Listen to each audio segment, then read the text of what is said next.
ಜಗತ್ತು ಆಧಾರಪಟ್ಟಿರತಕ್ಕಂಥದ್ದು ಒಂದೇ ಒಂದು ವಸ್ತುವಿನ ಮೇಲೆ, ಅನ್ನದ ಮೇಲೆ. ಅನ್ನ ಅಂತಕ್ಕಂಥದ್ದು ಎಂಥವನನ್ನು ಬೇಡುವ ರೀತಿಯಲ್ಲಿ ಮಾಡುತ್ತೆ. ಬೆಳಗ್ಗೆ 20 ವರ್ಷದ ಹುಡುಗ ಮಾಡಿದ ರೀತಿಯಲ್ಲಿ ಊಟ ಮಾಡಬೇಕಂತ. 20 ವರ್ಷದ ಯೌವನ ಭರಿತವಾಗಿರ್ತಕ್ಕಂಥ ಯುವತಿ ಅಥವಾ ಯುವಕ ಹೇಗೆ ಊಟ ಮಾಡ್ತಾರೋ ಆ ರೀತಿಯಾಗಿ ಮಾಡಬೇಕು. ಮಧ್ಯಾಹ್ನಕ್ಕೆ 10 ವರ್ಷದ ಹುಡುಗನಂತೆ ಅಥವಾ ಹುಡುಗಿಯಂತೆ ಊಟ ಮಾಡಬೇಕು. ಎಷ್ಟು ಮಾಡ್ತಾರೋ ಊಟ ಅಷ್ಟೇ ಮಾಡಬೇಕು. ರಾತ್ರಿ 10 ತಿಂಗಳ ಮಗು ಊಟ ಮಾಡ್ದಂಗೆ ಮಾಡಬೇಕಂತ. ಶಾಸ್ತ್ರದಲ್ಲಿ ಹಸಿಯದೇ ಉಣ್ಣಬೇಡ, ಹಸಿದು ಮತ್ತಿರಬೇಡ, ಹಿತಮಿತ ಮೇಧ್ಯಂ ತಪಃ. ಹಿತವಾಗಿ ಮಿತವಾಗಿ ತಿನ್ನುವುದು ತಪಸ್ಸಂತ. ಊಟವನ್ನು ನೀವು ಕಡ್ಡಾಯವಾಗಿ ನೆಲದ ಮೇಲೆ ಕೂತು ಮಾಡಬೇಕು. ಪ್ಲಾಸ್ಟಿಕ್ಕಿನ ಬಳಕೆಯನ್ನು ಕಡಿಮೆ ಮಾಡಬೇಕು. ಒಳ್ಳೆಯ ನಾಟಿ ಹಸುವಿನ ದೇಶಿ ಹಸುವಿನ ತುಪ್ಪವನ್ನು ಅಥವಾ ತೆಂಗಿನಕಾಯಿಯನ್ನು ಹೆಚ್ಚು ತಿನ್ನಿಸಿದ್ರೆ 5 ವರ್ಷದ ಒಳಗಿರೋ ಮಕ್ಕಳಿಗೆ ಪೂರ್ಣ ಪ್ರಮಾಣದ ಮಿದುಳಿನ ಬೆಳವಣಿಗೆ ಅವರಿಗೆ ಆಗುತ್ತೆ. ಸಪ್ಪಳವಿಲ್ಲದೆ ಬಾಯಲ್ಲಿಟ್ಟುಕೊಂಡು ಅದನ್ನು ಚೆನ್ನಾಗಿ ಜಗಿದು ತಿನ್ನಬೇಕು. ಅವ್ರು ಮಾಡಿದ ಪಾಪ ಆಡ್ದವ್ರ ಬಾಯಲ್ಲಿ ಜೊತೆ ತಿಂದವರ ಹೊಟ್ಟೆಯಲ್ಲಿಗೂ ಹೋಗುತ್ತೆ. ಈಗ ಪ್ರೋಟೀನ್ ಹುಚ್ಚು ಶುರುವಾಗಿದೆ ಜಗತ್ತಿನಲ್ಲಿ.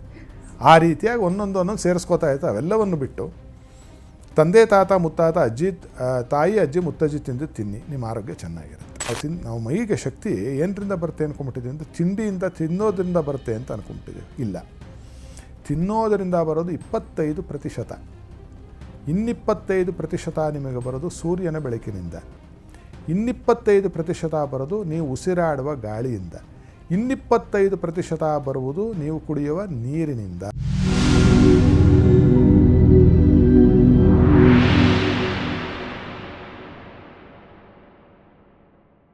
ನಮಸ್ಕಾರ ವೀಕ್ಷಕರೇ, ಟಿವಿ ವಿಕ್ರಮ ಹಂಸಧ್ವನಿ ಕಾರ್ಯಕ್ರಮಕ್ಕೆ ಸ್ವಾಗತ. ನಾನು ಶ್ವೇತಾ. ಯೋಗ ಸೂತ್ರ ಮತ್ತು ಆಧ್ಯಾತ್ಮಿಕತೆಯ ಅರ್ಥಪೂರ್ಣ ವಿಚಾರಗಳನ್ನು ತಿಳಿಸುವಂತಹ ವೇದಿಕೆಯೇ ಹಂಸಧ್ವನಿ ಕಾರ್ಯಕ್ರಮ. ಈ ಕಾರ್ಯಕ್ರಮದಲ್ಲಿ ತಮ್ಮ ಅಮೂಲ್ಯ ಹಿತವಚನಗಳಿಂದ ಜೀವನದ ಮೌಲ್ಯ ತಿಳಿಸುತ್ತಿರುವಂತಹ ತತ್ವಜ್ಞಾನಿಗಳು, ಧರ್ಮಶಾಸ್ತ್ರ ಪಾರಂಗತರು, ವೇದಶಾಸ್ತ್ರ ಪರಿಣಿತರು ಆಗಿರುವಂತಹ ಹಂಸಶ್ರೀ ಸವಿತ್ರ ಶರ್ಮಾ ಗುರೂಜಿ ಇದ್ದಾರೆ. ಗುರೂಜಿ, ನಿಮಗೆ ಕಾರ್ಯಕ್ರಮಕ್ಕೆ ಆತ್ಮೀಯವಾದ ಸ್ವಾಗತ. ಅನ್ನಪೂರ್ಣೆ ಸದಾಪೂರ್ಣೆ ಶಂಕರ ಪ್ರಾಣವಲ್ಲಭೆ ಜ್ಞಾನ ವೈರಾಗ್ಯ ಸಿದ್ಧ್ಯರ್ಥಂ ಭಿಕ್ಷಾಂ ದೇಹಿ ಚ ಪಾರ್ವತಿ. ಜೈ ಗುರುದೇವ ದತ್ತ. ಎಲ್ಲರಿಗೂ ಸನ್ಮಂಗಳವಾಗಿ. ವೀಕ್ಷಕರೇ, ಮಾತು ಬಲ್ಲವನಿಗೆ ಜಗಳವಿಲ್ಲ, ಊಟ ಬಲ್ಲವನಿಗೆ ರೋಗವಿಲ್ಲ ಅನ್ನೋ ಮಾತಿದೆ.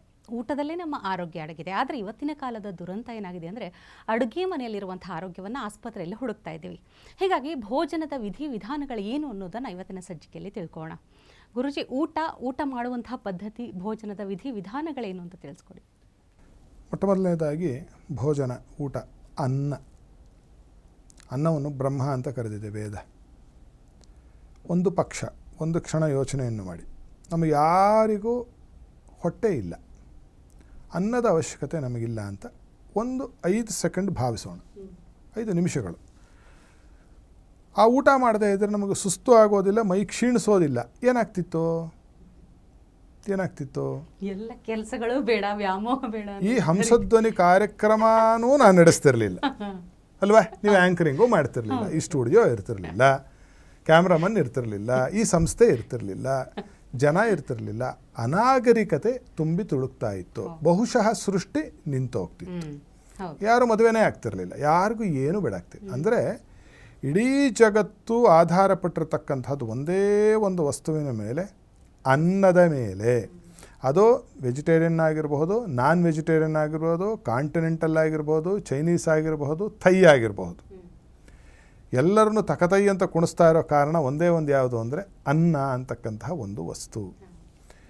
ಇಡೀ ಜೀವನದಲ್ಲಿ ಇಷ್ಟು ಜಗನ್ನಾಟಕವನ್ನು ಆಡಿಸಲಿಕ್ಕೆ ಮೂಲಭೂತವಾಗಿ ಬೇಕಾಗಿರ್ತಕ್ಕಂತಹ ಇಂತಹ ಅನ್ನವನ್ನು, ಭೋಜನವನ್ನು, ಊಟವನ್ನು ನಾವು ಈಗ ಯಾವ ರೀತಿ ಸೇವಿಸಬೇಕು, ಇದನ್ನು ಅತ್ಯಂತ ಶ್ರದ್ಧೆಯಿಂದಲೂ ಅತ್ಯಂತ ಭಕ್ತಿಯಿಂದಲೂ ಜೀವನದಲ್ಲಿ ಇದಕ್ಕೆ ಅತ್ಯಂತ ಪ್ರಾಮುಖ್ಯತೆಯನ್ನು ಕೊಟ್ಟು ನಾವು ಸೇವಿಸಬೇಕು ಅಂತ ಇದೊಂದು ಉದಾಹರಣೆಯಿಂದ ಗೊತ್ತಾಗುತ್ತೆ ನಮಗೆ.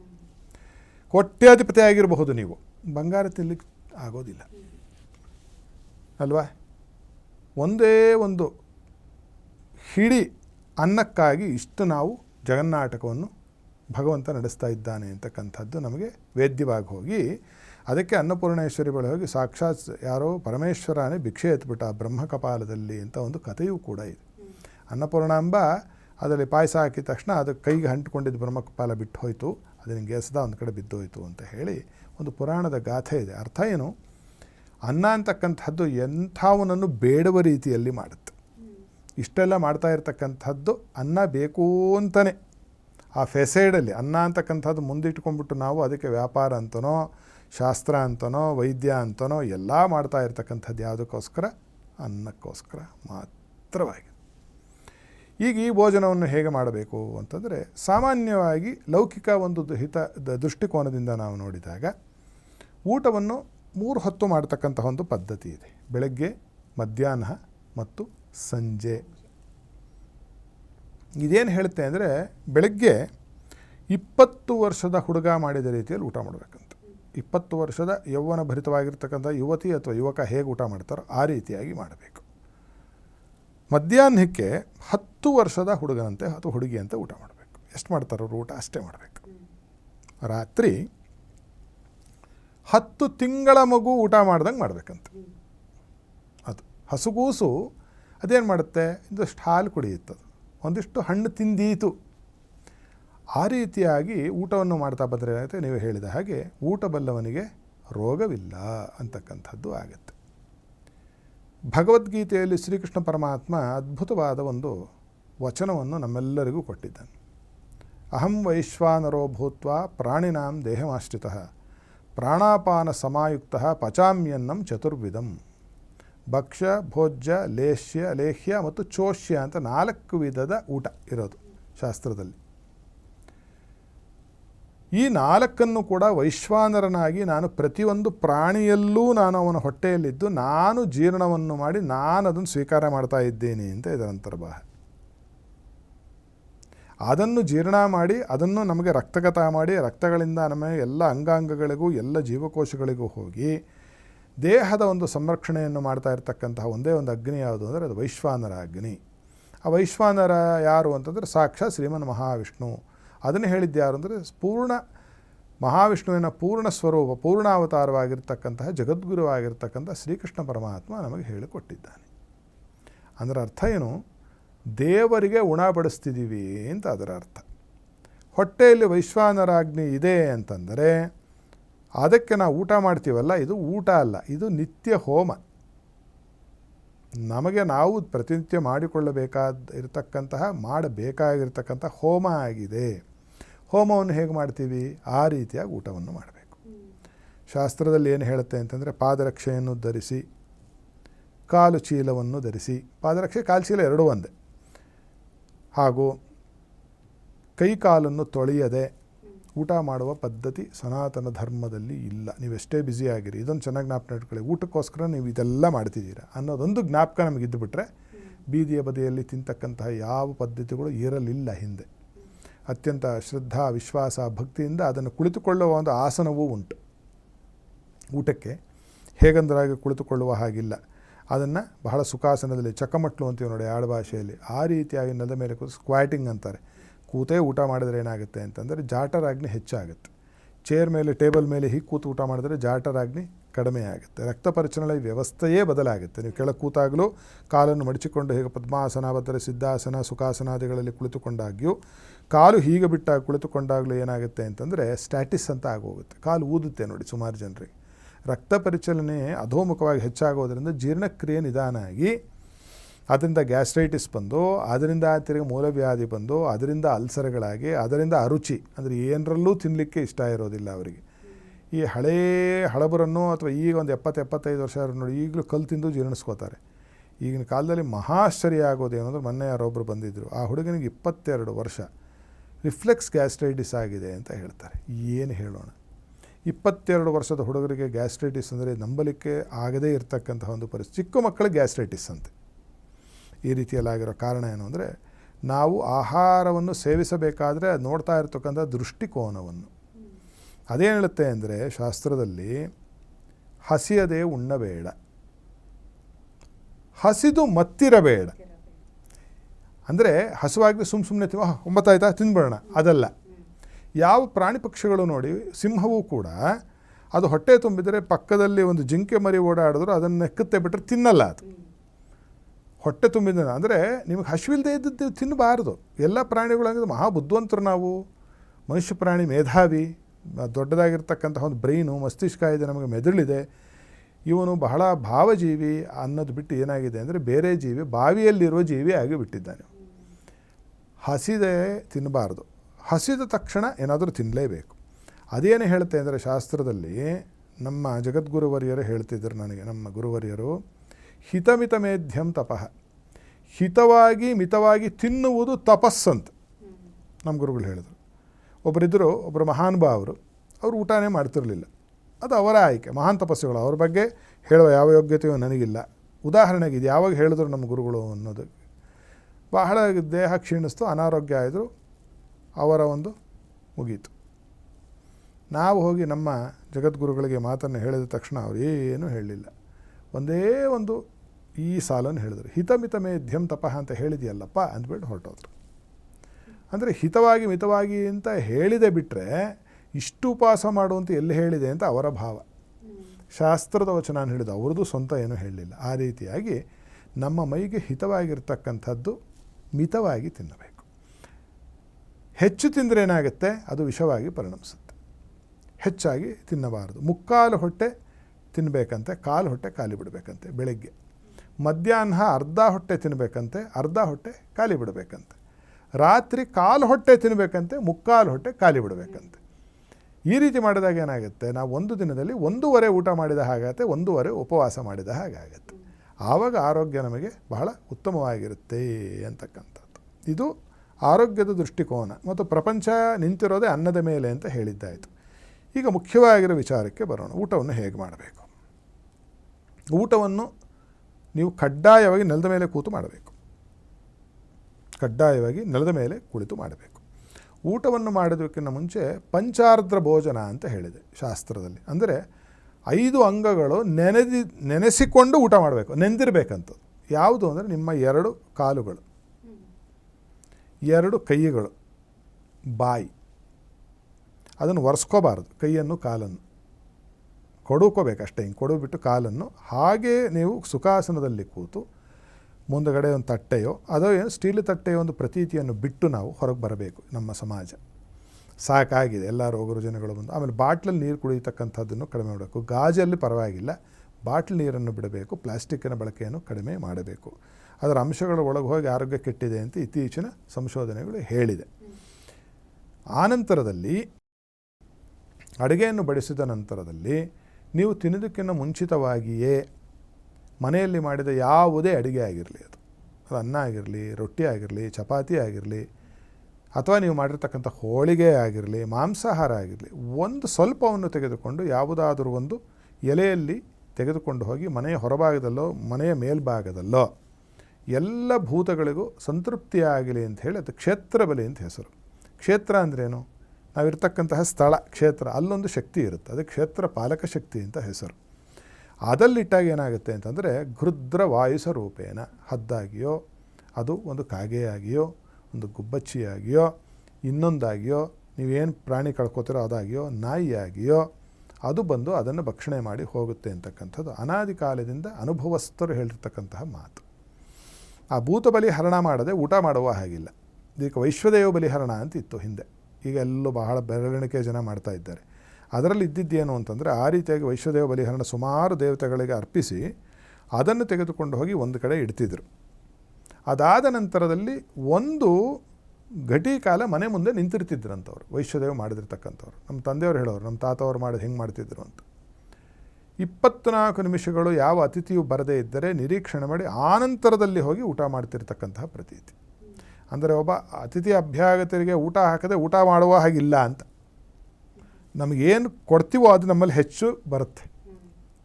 ನಿಂತ ನೀರು ಹೇಗೆ ಕೆಡುತ್ತೋ, ನಿಂತ ಅನ್ನವು ನಿಂತ ಹಣವು ಹಾಗೆ ಕೆಡುವ ಸಾಧ್ಯತೆಗಳು ಹೆಚ್ಚು. ಮನುಷ್ಯ ನೋಡಿ ನಿಂತೆ ಕೆಟ್ಟಿರೋದು, ಎಲ್ಲ ರೋಗಗಳು ಬಂದಿರೋದು. ನೀವು ಯಾರನ್ನೋದು ಬೆಳಗ್ಗೆ ಎದ್ದು ಎಲ್ಲ ಸುತ್ತುಡೆಯೋದೇ ಕಾಣುತ್ತೆ. ಯಾಕೆಂದರೆ ಯಾರೂ ಬೇರೆ ವಿಚಾರಗಳು ಓಡಾಡ್ತಾನೆ ಇಲ್ಲ. ಹಿಂದೆ 25-30 ವರ್ಷಗಳಿಗೆ ವಾಕಿಂಗೇ ಇರಲಿಲ್ಲ ಅಲ್ವಾ? ಎಲ್ಲಿ ನೋಡೋದು ಪಾರ್ಕ್ಗಳು, ವಾಕಿಂಗ್ ಟ್ರ್ಯಾಕ್ಸ್ ಯಾಕೆ ಬಂದಿದೆ ಅಂದರೆ ನಮ್ಮ ಆಹಾರ ವಿಹಾರದ ಒಂದು ಎಡವಟ್ಟಿನಿಂದ ಬಂದಿದೆ. ಈ ರೀತಿಯಾಗಿ 5 ಅಂಗಗಳನ್ನು ಒದ್ದೆ ಮಾಡಿಕೊಂಡು ಕುಳಿತುಕೊಂಡು ಅನ್ನವನ್ನು ಹಾಕಿದ ನಂತರದಲ್ಲಿ ಅದರ ಮೇಲೆ ಸ್ವಲ್ಪ ತುಪ್ಪವನ್ನು ಹಾಕಬೇಕು. ಅಭಿಗಾರ ಅಂತ ಹೆಸರು ಅದಕ್ಕೆ. ಎಷ್ಟು ಚೆನ್ನಾಗಿದೆ ಇದು ಅಂತಂದರೆ ನಾನು ಆಗಲೇ ಹೇಳಿದ ಹಾಗೆ ನಮ್ಮ ಹೊಟ್ಟೆಯಲ್ಲಿ ಏನಿರುತ್ತೆ ಅಂತ ಹೇಳಿದೆ, ವೈಶ್ವಾನರ ಅಂತಕ್ಕಂತಹ ಒಂದು ಅಗ್ನಿದೇವ ಇರ್ತಾನೆ. ಹೋಮಕ್ಕೆ ನಾವು ಏನನ್ನು ಬಳಸ್ತೀವಿ? ಯಥೇಚ್ಛವಾಗಿ ತುಪ್ಪವನ್ನು ಬಳಸ್ತೀವಿ. ಮೊದಲನೇಕ್ಕೆ ಉಪ್ಪು ತುಪ್ಪನ ತಿನ್ನಿಸ್ತೀವಿ ಮಕ್ಕಳಿಗೆ, ನಮ್ಮ ಪದ್ಧತಿ ಅದು. ಅದು ಯಾಕೆ ಅಂತಂದರೆ ಜೀರ್ಣಕ್ರಿಯೆ ಹೆಚ್ಚಾಗಲಿ ಅಂತಕ್ಕಂಥದ್ದು ಒಂದಾದರೆ ಬುದ್ಧಿ ಬೆಳೆಯುತ್ತೆ. ಘೃತೇನ ವರ್ಧತೆ ಮೇಧಾಶಕ್ತಿ ಬೆಳಿಬೇಕು ಅಂದರೆ ಒಳ್ಳೆಯ ಹಸುವಿನ ತುಪ್ಪವನ್ನು, ಬೆರಕೆ ತುಪ್ಪದ ಬಗ್ಗೆ ನಾನು ಮಾತಾಡ್ತಿಲ್ಲ, ಒಳ್ಳೆಯ ನಾಟಿ ಹಸುವಿನ ದೇಶಿ ಹಸುವಿನ ತುಪ್ಪವನ್ನು ಅಥವಾ ತೆಂಗಿನಕಾಯಿಯನ್ನು ಹೆಚ್ಚು ತಿನ್ನಿಸಿದ್ರೆ 5 ವರ್ಷದ ಒಳಗಿರೋ ಮಕ್ಕಳಿಗೆ ಪೂರ್ಣ ಪ್ರಮಾಣದ ಮಿದುಳಿನ ಬೆಳವಣಿಗೆ ಅವರಿಗೆ ಆಗುತ್ತೆ. ಇವತ್ತಿಗೂ ಅದನ್ನು ತುಪ್ಪ ಹಾಕ್ಕೊಂಡು ತಿನ್ನೋದು ಎರಡರ್ಥ. ಒಂದು ಮೇಧಾಶಕ್ತಿ ಹೆಚ್ಚಲಿ ಅಂತಲೂ, ಅದು ಔಷಧ ಇಷ್ಟೇ ತಿನ್ನಬೇಕು, ಲೀಟ್ರ್ಗಟ್ಟಲೆ ತಿನ್ನಬಾರ್ದು. ಒಂದು ಮಿಳ್ಳೆ ಅನ್ನೋರು ಈಗಿನ ಕಾಲಕ್ಕೆ 2 ಚಮಚ ಅಷ್ಟೇ. ಅದು ಮೊದಲನೇ ತುತ್ತಿಗೆ ಅದನ್ನು ಪ್ರಾಣಾಹುತಿ ಹಾಕಿಕೊಳ್ಳೋದು ಏನು ಅಂತಂದರೆ ಹೊಟ್ಟೆಯಲ್ಲಿರ್ತಕ್ಕಂಥ ವೈಶ್ವಾನರಜ್ಞೆಯಲ್ಲಿ ಅದನ್ನು ಹೋಮಿಸ್ತಾ ಇದ್ದೀನಿ ಎನ್ನುವ ಬುದ್ಧಿಯಿಂದ ಅದನ್ನು ಕೈಯಲ್ಲಿ ಕಲಿಸಿ ತಿನ್ನಬೇಕು. ಕೈಯಲ್ಲಿ ಯಾವ ರೀತಿ ಕಲಿಸಬೇಕು ಅಂದರೆ ಬೆರಳುಗಳು ಮಾತ್ರ ಬಳಸಬೇಕು ಬಿಟ್ಟರೆ ಈ ಅಂಗೈಯನ್ನು ಬಳಸಬಾರದು, ಹಿಚಕಬಾರದು ಅನ್ನನ, ಹೀಗೆಲ್ಲ ಹಿಚಕಿ ತಿನ್ನಬಾರ್ದು. ಮುರ್ಕೊಂಡ್ರೂ ಅಷ್ಟೇ ಒಂದೇ ಕೈಯಲ್ಲಿ ಮುರಿಬೇಕು, ಎಡಗೈಯನ್ನು ಬಳಸಬಾರದು ಊಟಕ್ಕೆ. ಕೆಲವರು ನೋಡಿದ್ರೆ ಹೀಗೆಲ್ಲ ಮುರಿತಾರೆ, ಹಾಗೆ ಮುರಿತಕ್ಕಂಥದ್ದು ವಿಧಿ ಇಲ್ಲ. ಕೈಯಲ್ಲೇ ಒಂದೇ ಕೈಯಲ್ಲಿ ಎಂಥ ಗಟ್ಟಿ ಇದ್ದರೂ ಕೈಯಲ್ಲೇ ಮುರಿಬೋದು, ಅದನ್ನು ಸ್ವಲ್ಪ ಅಭ್ಯಾಸ ಬೇಕು. ಆ ರೀತಿಯಾಗಿ ತೆಗೆದುಕೊಂಡು ಸಪ್ಪಳವಿಲ್ಲದೆ ಬಾಯಲ್ಲಿಟ್ಟುಕೊಂಡು ಅದನ್ನು ಚೆನ್ನಾಗಿ ಜಗಿದು ತಿನ್ನಬೇಕು. ಹೆಂಗೆ ಜಗಿಯೋದು ಅಂತಂದರೆ ಶಬ್ದ ಬರಬಾರ್ದು, ತಿನ್ನಬೇಕಾದ್ರೆ ಬಾಯಲ್ಲಿ ಇಡಬೇಕಾದ್ರೆ ಅಂತ ಎಳ್ಕೋಬಾರ್ದು, ಯಾವುದೇ ಶಬ್ದ ಇಲ್ಲದೆ ನಿಧಾನವಾಗಿ ತಿನ್ನಬೇಕಾದರೆ ಯಾವುದೇ ರೋಗ ರುಜಿನದ ಯಾರೋ ತೊಂದರೆ ಆಗಿರ್ತಕ್ಕಂತಹ, ಯಾವುದೋ ತೊಂದರೆ ಆಗಿರ್ತಕ್ಕಂತಹ, ಯಾರ ಮನೆಯಲ್ಲೋ ಏನೋ ಆಗಿರ್ತಕ್ಕಂಥದ್ದನ್ನು ಮಾತಾಡ್ತಾ ಆಡಿಕೊಳ್ಳುತ್ತಾ ತಿನ್ನುವ ಹಾಗಿಲ್ಲ. ನಾವು ಮಾತಾಡ್ತಕ್ಕಂತಹ ಈ ಒಂದು ಏನು ವಾಕ್ ಶಕ್ತಿ ಇದೆಯಲ್ಲ, ಇದೇನಾಗುತ್ತೆ ಅಂತಂದರೆ ತಿನ್ನುವ ಪದಾರ್ಥದ ಮೇಲೆ ಅತೀವವಾದ ಒಂದು ಪ್ರಭಾವವನ್ನು ಬೀರುತ್ತೆ, ಅದರಲ್ಲಿ ಹೋಗಿ ಸೇರಿಕೊಳ್ಳುತ್ತಂತೆ.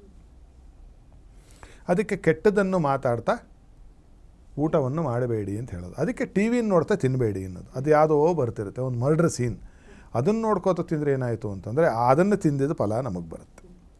ಅಲ್ಲಿ ಯಾವುದೋ ಒಂದು ಶೋಕ ಸನ್ನಿವಿಷ್ಟವಾಗಿರ್ತಕ್ಕಂತಹ ಒಂದು ಇರುತ್ತೆ, ಒಂದು ವಿಚಾರ, ಅದನ್ನು ನೋಡ್ತಾ ತಿನ್ನೋದು, ರಾಜಕೀಯದ ನೋಡ್ತಾ ಅವ್ರನ್ನ ಬೈಕೋತ ತಿನ್ನೋದು ಮಾಡಿದ್ರೆ ಏನಾಗುತ್ತೆ ಅಂತಂದರೆ ಅಷ್ಟು ಅವ್ರು ಮಾಡಿದ ಪಾಪ ಆಡ್ದವ್ರ ಬಾಯಲ್ಲಿ ಜೊತೆ ತಿಂದವರ ಹೊಟ್ಟೆಯಲ್ಲಿಗೂ ಹೋಗುತ್ತದೆ. ಆದ್ದರಿಂದ ಭೋಜನ ಕಾಲೇ ಲಕ್ಷ್ಮೀಕಾಂತ ಸ್ಮರಣೆ ಜೈ ಜಯ ರಾಮ್ ಅಂತ ಹೇಳ್ತಾರೆ. ದೊಡ್ಡದಾಗಿ ಎಲ್ಲಾದರೂ ಈ ಸಂತರ್ಪಣೆಗಳು ನಡೆಸಬೇಕಾದ್ರೆ, ಊಟ ಮಾಡಬೇಕಾದ್ರೆ ಒಬ್ಬರು ಹೇಳ್ತಾರೆ ಕೊನೆಯಲ್ಲಿ ಭೋಜನ ಕಾಲೇ ಲಕ್ಷ್ಮೀಕಾಂತ ಸ್ಮರಣೆ ಅಂತಾರೆ. ಅಂದರೆ ಭೋಜನ ಕಾಲದಲ್ಲಿ ಲಕ್ಷ್ಮೀಕಾಂತನಾದ ಶ್ರೀಮನ್ನಾರಾಯಣನನ್ನು ಜ್ಞಾಪಿಸಿಕೊಳ್ಳಿ, ಎಲ್ಲರೂ ಜೈ ಜಯ ರಾಮ್ ಅಂತ ಕೂಗ್ತಾರೆ ಊಟ ಮಾಡೋರೆಲ್ಲ. ಒಂದು ಅರೆಕ್ಷಣ ಊಟವನ್ನು ನಿಲ್ಲಿಸಿ, ಮಧ್ಯದಲ್ಲಿ ಆ ದೇವರ ನಾಮವನ್ನು ಹೇಳ್ತಕ್ಕಂತಹ ಪ್ರತೀತಿಯು ಕೂಡ ಇದೆ. ಹೇಳಬೇಕಾದ್ರೆ ನಿಲ್ಲಿಸಿ ಅವರು ಹಾಡು ಹೇಳ್ತಾ ಇರ್ತಾರೆ, ಮಿಕ್ದವರೆಲ್ಲ ಅದನ್ನು ಕೇಳ್ಕೊಂಡು ಊಟ ಮಾಡ್ತಾರೆ. ಇದರೆಲ್ಲ ಅರ್ಥ ಏನು ಅಂತಂದರೆ ಸಮಾಜದಲ್ಲಿ ಈ ಊಟ ಅಂತಕ್ಕಂಥದ್ದು ನನ್ನ ಹೊಟ್ಟೆಯಲ್ಲಿ ನಾನು ವೈಶ್ವಾನರಾಗ್ನಿ ಅನ್ನುವ ಅಗ್ನಿಯಲ್ಲಿ ನಾನು ಚರುಹೋಮವನ್ನು ಮಾಡ್ತಾ ಇದ್ದೀನಿ ಅಂತ ನೀವೇನಾದರೂ ಪ್ರತಿ ಒಂದು ತುತ್ತಿನಲ್ಲೂ ಇದೇ ಲಕ್ಷಣದಿಂದ ಅಂದುಕೊಂಡು ತಿನ್ನಬೇಕು. ಬೇರೆ ಯಾವ ತಲೆಯಲ್ಲಿ ನಿಮಗೆ ಆಲೋಚನೆಗಳು ಬರಬಾರ್ದು. ಹೊಟ್ಟೆಯಲ್ಲಿ ವೈಶ್ವಾನರಜ್ಞ ಇದೆ, ಹೊಕ್ಕಳೆಯಿಂದ ಮೇಲ್ಭಾಗದಲ್ಲಿ ಉರಿತಾ ಇದೆ, ಬಗ ಬಗ ಬಗ ಅಂತ ಹೋಮಕುಂಡದಲ್ಲಿ ಉರಿದ ಹಾಗೆ ಕೆನ್ನಾಲಿಗಳನ್ನು ಚಾಚ್ತಾ ಇದೆ. ಈಗ ಅದನ್ನೇನು ಮಾಡ್ತಿದ್ದೀನಿ, ತೊಗೊಂಡು ಅದಕ್ಕೆ ಆಹುತಿಯನ್ನು ಹಾಕ್ತಾ ಇದ್ದೀನಿ ಅಂತ ಅಂದುಕೊಂಡು ನೀವು ನುಂಗಬೇಕು. ಪ್ರತಿಯೊಂದು ತುತ್ತಿನಲ್ಲೂ ಈ ಥರ ತಿಂದ ಪಕ್ಷದಲ್ಲಿ ಶಾಸ್ತ್ರದ ಪ್ರಕಾರವಾಗಿ, ಅನುಭವಸ್ಥರ ಪ್ರಕಾರವಾಗಿಯೂ ಕೂಡ ಅನ್ನವು ಪರಿಪೂರ್ಣವಾಗಿ ನಿಮಗೆ ಜೀರ್ಣವಾಗಿ ಆರೋಗ್ಯ ನಿಮಗೆ ಕೆಡುವ ಯಾವ ಯೋಗಗಳು ಉಂಟಾಗುವುದಿಲ್ಲ. ಆಯುರ್ವೇದ ಸೂತ್ರದಲ್ಲಿ ಸರ್ವರೋಗಂ ಜಠರ ಮೂಲಂ ಅಂತ ಹೇಳಿದೆ. ಎಲ್ಲ ರೋಗಗಳು ಎಲ್ಲಿಂದ ಹುಟ್ಟುತ್ತೆ ಅಂದರೆ ಹೊಟ್ಟೆಯಿಂದ ಹುಟ್ಟುತ್ತೆ ಅಂತ. ಹೊಟ್ಟೆ ಸರಿ ಇದ್ದುಬಿಟ್ರೆ ಆ ಅಗ್ನಿಯ ವ್ಯತ್ಯಾಸದಿಂದನೇ ರೋಗಗಳು ಬರ್ತಾ ಇರೋದು ಅಂತ ಆಯುರ್ವೇದದ ನಿರ್ಣಯ. ಅದು ಹೇಳ್ತಾರೆ, ತ್ರಿದೋಷ ಅಂತ ಹೇಳುತ್ತೆ, ವಾತ ಪಿತ್ತ ಕಫ ಅಂತ ಹೇಳುತ್ತೆ. ಆ ವಾತ ಅನ್ನೋದೇನು ಅಂತಂದರೆ ಗಾಳಿ ಆ ಅಗ್ನಿಗೆ ಸೇರಿಕೊಂಡ್ರೇ ಪಚನ ಆಗೋದು, ಪಿತ್ತಕೋಶ ಪಿತ್ತವನ್ನು ಅದ್ರ ಜೊತೆಗೆ ಸೇರಿಸ್ಕೊಂಡ್ರೇ ಆಗೋದು. ಆ ಹೊಟ್ಟೆಯಲ್ಲಿ ಕಫ ಇಲ್ಲದೆ ಇದ್ರೆ ಏನಾಗುತ್ತೆ ಅಂದರೆ ಈ ಅಗ್ನಿಯನ್ನು ತಡೆದುಕೊಳ್ಳೋದಕ್ಕಾಗೋದಿಲ್ಲ ಅದು ಅಲ್ವಾ. ಅದಕ್ಕೆ ಫ್ಲೋರಾ ಅಂತಾರೆ. ಅದು ತಡ್ಕೊಳ್ಳೋಕೆ ಎಲ್ಲ ಅಲ್ಲೇ ಇದೆ, ತ್ರಿದೋಷಗಳು ಅಲ್ಲೇ ಮನೆ ಮಾಡಿದೆ. ಅದು ತ್ರಿದೋಷ ಹೋಗ್ಬಿಟ್ಟು ತ್ರಿಶಕ್ತಿಯಾಗಿ ಮಾರ್ಪಾಡಾಗಬೇಕು. ಅದು ಆಗೋದು ಯಾವಾಗ ಅಂತಂದರೆ ಅದರ ಮೇಲೆ ನಾವು ಪೂರ್ಣ ಮನಸ್ಸನ್ನು ಇಟ್ಟು ನಾನು ಹೋಮವನ್ನು ಮಾಡ್ತಾ ಇದ್ದೀನಿ ಅಂತ ಹೇಳಿ ತಿನ್ನಬೇಕು. ಆವಾಗ ಏನಾಗುತ್ತೆ ಅಂದರೆ ನಾಲಿಗೆಯ ರುಚಿ ಕಡೆ ಗಮನ ಕಡಿಮೆ ಆಗುತ್ತೆ. ನಮಗೆ ನಾಲಿಗೆಯ ರುಚಿ ಕಡೆ ಗಮನ ಕಡಿಮೆ ಆಗುತ್ತೆ. ಯಾಕಂದರೆ ಬರೀ ಇದ್ರ ಮೇಲೆ ನಿಗಾ ಇದ್ದಾಗ ನೋಡಿ, ಮನಸ್ಸು ನಿಮಗೆ ಕೆಟ್ಟಾಗಿ ರುಚಿ ಗಿಚಿ ಏನೂ ಗೊತ್ತಾಗಲ್ಲ ನಿಮಗೆ, ರುಚಿ ಪಾಕ. ಬಹಳ ಹಸಿವಿದ್ದಾಗಲೂ ಗೊತ್ತಾಗಲ್ಲ, ಯಾಕೆಂದರೆ ಹೊಟ್ಟೆ ತುಂಬ್ಕೋಬೇಕು, ಹಸುವಿನ ಕಡೆಯೇ ನಿಮಗೆ ನಿಗಾ ಇರುತ್ತೆ. ಅದಕ್ಕೆ ಕ್ಷುಧಾತುರಾಣಾಂ ನರುಚಿರ್ನ ಪಕ್ವಂ ಅಂತ ಹೇಳೋದು. ಯಾರಿಗೆ ಹಸಿವಾಗ್ಬಿಟ್ಟಿರುತ್ತೋ ಅವನಿಗೆ ರುಚಿ ಪಾಕ ಏನೂ ಗೊತ್ತಾಗಲ್ಲ ಕಣ್ರಿ ಅಂತ ಶಾಸ್ತ್ರ ಹೇಳುತ್ತೆ. ಆ ರೀತಿಯಾಗಿ ಭಗವನ್ ನಾಮಸ್ಮರಣೆಯಿಂದ ಹೋಮ ಮಾಡುವ ಬುದ್ಧಿಯಿಂದ ಊಟವನ್ನು ಮಾಡಬೇಕಾಗಿ ಬರುತ್ತೆ. ಮಧ್ಯ ಮಧ್ಯದಲ್ಲಿ ಸ್ವಲ್ಪನೇ ನೀರು ಕುಡಿಬೇಕು, ಲೀಟ್ರ್ಗಟ್ಟಲೆ ನೀರು ಕುಡಿಯುವ ಹಾಗಿಲ್ಲ. ಇನ್ನು ಏನನ್ನು ತಿನ್ನಬೇಕು ಅಂತಂದರೆ ನಿಮ್ಮ ಕುಲಾಚಾರ ಪದ್ಧತಿಯಲ್ಲಿ ಏನಿದೆಯೋ ಅಷ್ಟನ್ನು ನೀವು ತಿನ್ಕೋಬೋದು, ಅದರಲ್ಲೇನು ವ್ಯತ್ಯಾಸಗಳಿಲ್ಲ. ಅದು ಆದಷ್ಟು ಪ್ರಶಸ್ತ ಏನು ಹೋಮಕ್ಕೆ ಅಂತಂದರೆ ಸಸ್ಯಾಹಾರ. ಮಾಂಸಾಹಾರದಿಂದ ಹೋಮ ಮಾಡಬಾರ್ದ? ಇಲ್ಲ, ಶಾಸ್ತ್ರದಲ್ಲಿ ಹೇಳಿಲ್ಲ, ಮಾಂಸಾಹಾರದ ಹೇಳಿಲ್ಲ. ಅದರಿಂದ ಆ ಮಾಂಸ ತಿನ್ನುವ ಪದ್ಧತಿ ಇರ್ತಕ್ಕಂಥವ್ರು ಅಥವಾ ತಿನ್ನುವ ಸಮಯದಲ್ಲಿ ಈ ಹೋಮ ಬುದ್ಧಿಯನ್ನು ಬಿಟ್ಟುಬಿಡಿ. ಮಿಕ್ಕಿದ ಒಂದು ಹೊತ್ತಿನಲ್ಲಿ ಈ ಥರದ ತಿಂದು ಏನು ತುಪ್ಪವನ್ನು ಸೇರಿಸಿ ಮೊದಲಾಗಿ ತಿಂದುಕೊಂಡು ಹೋಗ್ತಕ್ಕಂಥದ್ದು, ತರಕಾರಿಯನ್ನು ಹೆಚ್ಚು ತಿಂತಕ್ಕಂಥದ್ದಾಗಿ ಮಾಡಬೇಕು. ಮೊದಲಿನಲ್ಲಿ ಮಧುರ ಭಕ್ಷಣಂ, ಮೊದಲಿನಲ್ಲಿ ಯಾವುದಾದ್ರೂ ಸಿಹಿ ಪದಾರ್ಥ ಒಂದಷ್ಟು ತಿನ್ನಬೇಕಂತೆ. ಆರೋಗ್ಯದ ಕಡೆ ಗಮನ ಕೊಡ್ತೀನಿ. ಆಮೇಲೆ ಡಯಾಬಿಟಿಸ್ ಇರೋರು ಬರೀ ಸಿಹಿ ತಿಂದು ಎಡವಟ್ಟು ಮಾಡ್ಕೋಬೇಡಿ. ಕೊನೆಯಲ್ಲೇ ಏನು ಮಾಡಬೇಕು, ಮೊಸರನ್ನು ತಿನ್ನಬೇಕು, ಮಜ್ಜಿಗೆಯನ್ನು ತಿನ್ನಬೇಕು. ಈಗ ಪ್ರೀಬಯೋಟಿಕ್ಸು ಪ್ರೋಬಯೋಟಿಕ್ಸು ಇದೇ ತಾನೇ ಹೇಳ್ತಿದ್ದು ನಮ್ಮವರು, ಅದೆಲ್ಲ ಬಿಟ್ಟು ಗಾಳಿಗೆ ತೂರಿ ಈಗ ವಾಪಸ್ ಅದನ್ನು ಆಂಗ್ಲ ಭಾಷೆಯಲ್ಲಿ ಹೇಳಿದ್ರೆ ನಮಗೆ ಬಹಳ, ಅದು ಯಾರೋ ರಿಸರ್ಚ್ ಮಾಡಿದ್ರು, ನಾನೂ ನೋಡ್ರಲ್ಲ ನೀವು ನೋಡ್ರಲ್ಲ, ರಿಸರ್ಚಾ ಅಂದ್ಬಿಟ್ಟು ಈಗ ಪ್ರೋಟೀನ್ ಹುಚ್ಚು ಶುರು ಆಗಿದೆ ಜಗತ್ತಿನಲ್ಲಿ. ಆ ರೀತಿಯಾಗಿ ಒಂದೊಂದು ಸೇರಿಸ್ಕೋತಾ ಇತ್ತು. ಅವೆಲ್ಲವನ್ನು ಬಿಟ್ಟು ತಂದೆ ತಾತ ಮುತ್ತಾತ ತಾಯಿ ಅಜ್ಜಿ ಮುತ್ತಜ್ಜಿ ತಿನ್ನಿ, ನಿಮ್ಮ ಆರೋಗ್ಯ ಚೆನ್ನಾಗಿರುತ್ತೆ. ಎರಡನೆಯದು ಹೇಗೆ ತಿನ್ನಬೇಕು, ಎಷ್ಟು ತಿನ್ನಬೇಕು ಅನ್ನೋಕ್ಕೆ ನಿಯಾಮಕ ಇದೆ. ಬ್ರಹ್ಮಚಾರಿ ಆಗಿರುವವನು ಎಷ್ಟು ಬೇಕಾದರೂ ತಿನ್ಬೋದು, ಎಷ್ಟು ಬೇಕಾದರೂ ತಿನ್ಬೋದು. ಬ್ರಹ್ಮಚಾರಿ ಅಂದರೆ 18 ವಯಸ್ಸಿನವರೆಗೂ. ಗೃಹಸ್ಥನಾಗಿರ್ತಕ್ಕಂಥವನು 32 ತುತ್ತನ್ನು ತಿನ್ನಬೇಕು, ಮದುವೆ ಆಗಿರ್ತಕ್ಕಂಥವನು. ವಾನಪ್ರಸ್ಥಿಯಾಗಿರ್ತಕ್ಕಂಥವನು, ವಾನಪ್ರಸ್ಥ ಅಂದರೆ ರಿಟೈರ್ ಆಗಿರುವವರು ಅಂತ ಅರ್ಥ.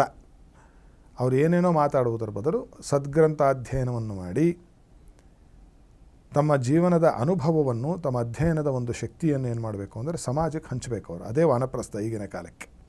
ತಾವು ಮನೆಯಲ್ಲಿ ಹುಡುಗರಿಗೆ ಹೇಳಬೇಕು, ಅವ್ರು ಬೈಕೊಳ್ಳಿ, ಆ ವಯಸ್ಸೇ ಆ ಥರದ್ದು, ಅದು ಪೆದ್ದಾಗಿರೋ ವಯಸ್ಸು, ಬೈಯುತ್ತೆ, ಹುಚ್ಚಾಟ ಮಾಡುತ್ತವೆ, ಆಡ್ಕೋತಾರೆ, ಸರ್ವೇ ಸಾಮಾನ್ಯ. ಆದರೂ ಕೂಡ ನೀವು ನಿಮ್ಮ ತಾಳ್ಮೆಯನ್ನು ಕಳೆದುಕೊಳ್ಳದೆ ಅವ್ರಿಗೆ ಹೇಳುವುದಕ್ಕೆ ನೀವು ಎಷ್ಟು ತಿಂದರೆ ಸಾಕು, 16 ತುತ್ತು ತಿಂದರೆ ಸಾಕು. ಯತಿಯಾಗಿರ್ತಕ್ಕಂಥವನು, ಸನ್ಯಾಸಿ ಆಗಿರ್ತಕ್ಕಂಥವನು 8 ತುತ್ತು ತಿನ್ನಬೇಕಂತ ಒಂದು ದಿನಕ್ಕೆ, ಒಂದು ಊಟಕ್ಕೆ. ಯತಿಯಾಗಿರೋ ಒಂದೇ ಸತಿ ಊಟ ಮಾಡಿ. ಯಾಕೆ ಅಂದರೆ ಪ್ರಾರಬ್ಧದಿಂದ ಬಂದಿರತಕ್ಕಂತಹ ಶರೀರವನ್ನು ನಾನು ಸವಿಸ್ತೀನಿ, ಅಲ್ಲಿವರೆಗೂ ಬ್ರಹ್ಮಾನ ಅನುಸಂಧಾನ ಮಾಡಿ ನಾನು ಜೀವಿಸ್ತೀನಿ ಅಂತಕ್ಕಂಥದ್ದು, ಆ ಶರೀರವನ್ನು ಧರಿಸೋದಕ್ಕೆ ಮಾತ್ರ 8 ತುತ್ತು ತಿನ್ನಬೇಕು ಅಂತಕ್ಕಂಥದ್ದು ಶಾಸ್ತ್ರದಲ್ಲಿ ಭೋಜನ ನಿಯಮ ಇರತಕ್ಕಂಥದ್ದು. ಲೆಕ್ಕಪತ್ರ ಎಲ್ಲ ತಿಂದರೆ ಏನಾಗುತ್ತೆ, ನಾವು ಮೈಗೆ ಶಕ್ತಿ ಏನರಿಂದ ಬರುತ್ತೆ ಅಂದ್ಕೊಂಬಿಟ್ಟಿದ್ದೀವಿ ಅಂದರೆ ತಿಂಡಿಯಿಂದ, ತಿನ್ನೋದ್ರಿಂದ ಬರುತ್ತೆ ಅಂತ ಅಂದ್ಕೊಂಬಿಟ್ಟಿದ್ದೀವಿ. ಇಲ್ಲ, ತಿನ್ನೋದರಿಂದ ಬರೋದು 25%. 25% ನಿಮಗೆ ಬರೋದು ಸೂರ್ಯನ ಬೆಳಕಿನಿಂದ, 25% ಬರೋದು ನೀವು ಉಸಿರಾಡುವ ಗಾಳಿಯಿಂದ, 25% ಬರುವುದು ನೀವು ಕುಡಿಯುವ ನೀರಿನಿಂದ. ಆದ್ದರಿಂದ ಇದರ ಊಟದ ಒಂದು ವಿಚಾರದಲ್ಲಿ ನೀವು 25% ಅಷ್ಟೇ ನೀವು ಕಾಳಜಿ ತೋರಿಸ್ಬೇಕು. ಅದು ತಿನ್ನುವ ಕಾಳಜಿ ಇರಬೇಕು, ಏನಂದ್ರೆ ತಿನ್ನಬಾರದು. ಹಿತಮಿತ ಮೇದ್ಯಂ ತಪಃ ಅಂತ ಹೇಳಿ ಈ ರೀತಿಯಾಗಿ ಯಾರು ಊಟವನ್ನು ಮಾಡ್ತಾನೋ, ಈ ಪದ್ಧತಿಯಲ್ಲಿ ಯಾರು ಊಟವನ್ನು ಮಾಡ್ತಾನೋ, ಶಾಸ್ತ್ರಕಾರ ಏನು ಮಟ್ಟಿಗೆ ಹೇಳಿಬಿಟ್ಟಿದ್ದಾರೆ ಅಂತಂದರೆ ಸರಿಯಾಗಿ ಊಟ ಮಾಡೋದು ಮೋಕ್ಷನೂ ಸಿಗುತ್ತೆ ಅಂತ ಇದೆ. ಅದಕ್ಕೂ ಬಹಳ ಸುಸ್ಪಷ್ಟವಾಗಿ ಶಾಸ್ತ್ರದ ಉಲ್ಲೇಖಗಳು ಕೂಡ ಉಂಟು. ಆ ರೀತಿಯಾಗಿ ಊಟ ಮಾಡ್ತಕ್ಕಂಥದ್ದು ನಿತ್ಯ ಹೋಮ ಅಂತ ಕೂಡ ಅಂತ ಅನ್ನಿಸಿಕೊಳ್ಳುತ್ತೆ. ಆ ರೀತಿಯಾಗಿ ಮಾಡ್ತಕ್ಕಂಥವನು ಹೊರ ಹೋಮಗಳನ್ನು ಮಾಡ್ತಕ್ಕಂಥ ಅವಶ್ಯಕತೆ ಅವನಿಗೆ ಬೀಳುವುದಿಲ್ಲ. ಗುರುಮುಖಿಯನ್ನು ತಿಳ್ಕೊಂಡು ಇದನ್ನು ಪರಿಪೂರ್ಣವಾಗಿ ಯಾರು ಬೇಕಾದರೂ ಸಾಧಿಸಬಹುದು. ಇದನ್ನು ಗುರುವನ್ನು ಆಶ್ರಯಿಸಿ ತಿಳಿದುಕೊಂಡು ಆ ರೀತಿಯಾಗಿ ಊಟ ಮಾಡಿದ್ದೆ ಆದರೆ ಈ ಜೀವನದ ಜಂಜಾಟದಿಂದಲೂ ನಾವು ಪರಮಾತ್ಮನನ್ನು ಸೇರಬಹುದು ಅಂತಕ್ಕಂಥದ್ದು ಭೋಜನ ಮಾಡುವ ಪದ್ಧತಿ ಅಂತಕ್ಕಂಥದ್ದನ್ನು ನಾವು ಘಂಟಾಘೋಷವಾಗಿ ಹೇಳಬಹುದು. ಖಂಡಿತ ಗುರುಜಿ, ಇತ್ತೀಚಿನ ಒಂದು ಜೀವನದ ಜಂಜಾಟಗಳಲ್ಲಿ ಗಡಿಬಿಡಿಯೋ ಅವಸರವೋ ಗೊತ್ತಿಲ್ಲ, ಅಥವಾ ಅತಿಯಾದ ಹಣಗಳಿಕೆಯ ವ್ಯಾಮೋಹವು, ಎಲ್ಲರೂ ಮಾಡೋದು ಹೊಟ್ಟೆಗಾಗಿ, ಗೇಣು ಬಟ್ಟೆಗಾಗಿ ಅನ್ನುವಂಥ ಮೂಲ ಉದ್ದೇಶವನ್ನೇ ಮರೆತು ಹೋಗ್ತಾ ಇರುವಂಥ ಈ ಸಂದರ್ಭದಲ್ಲಿ ಭೋಜನದ ವಿಧಿ ವಿಧಾನಗಳನ್ನು ತಾವು ತಿಳಿಸ್ಕೊಡ್ತೀರಿ. ತಮಗೆ ಧನ್ಯವಾದಗಳು ಗುರುಜಿ. ಮಂಗಳ ಮಹೇಶ್ವರಿ ಶುಭಂ ಕರೋತು. ವೀಕ್ಷಕರೇ, ನಿಮ್ಮಲ್ಲೂ ಸಂಶಯಗಳಿದ್ದರೆ ನಮ್ಮ ಸ್ಕ್ರೀನ್ ಮೇಲೆ ಇರುವಂಥ ನಂಬರನ್ನು ಕಾಂಟ್ಯಾಕ್ಟ್ ಮಾಡಿ ಗುರುಜಿಗಳನ್ನು ನೇರವಾಗಿ ಭೇಟಿಯಾಗಿ ನಿಮ್ಮ ಸಂಶಯಗಳಿಗೆ ಪರಿಹಾರವನ್ನು ಕಂಡುಕೊಳ್ಬಹುದು. ಮುಂದಿನ ಸಂಚಿಕೆಯಲ್ಲಿ ಮತ್ತೊಂದು ಹೊಸ ವಿಷಯದೊಂದಿಗೆ ಭೇಟಿಯಾಗೋಣ. ನಮಸ್ಕಾರ.